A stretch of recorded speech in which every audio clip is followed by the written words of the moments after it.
এবং এই যে আমি বসে বসে প্রতিদিনই পরিকল্পনা করি, বাট আমার কিন্তু ছক আঁটা আছে, পরিকল্পনা করা আছে। তাহলে একটা মনোরেল বসাইতে কি লাগে? ১,৫০০ কোটি টাকা কোনো টাকাই না। একটা প্রজেক্টের জন্য ১,৫০০ কোটি টাকা কোনো টাকা না।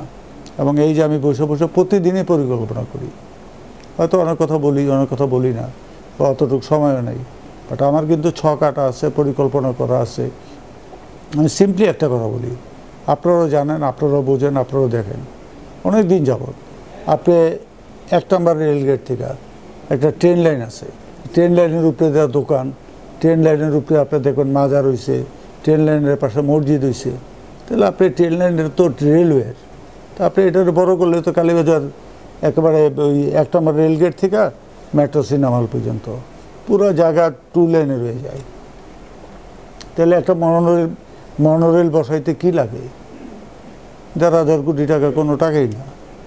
একটা প্রজেক্টের জন্য ১,৫০০ কোটি টাকা কোনো টাকা না। তাহলে আপনি গ্রাউন্ডও ঠিক রইল, নিচের রাস্তাও ঠিক রইল, একটা পিলার উপরে একটা মনোরেল বসে, কিচ্ছু লাগে না। মনোরেলের জন্য বেশি লাগে না। এই যে আইল্যান্ড আছে আইল্যান্ডে হয়, তো এটার কোনো বিষয় না। মানে সবচেয়ে বড় কথা হলো যে আপনার সদিচ্ছা আছে কি না, আপনি এটা করবেন কি না। সদিচ্ছার অভাব, জ্ঞানের অভাব, এই জন্য হয় না, নাহলে হয় না কেন?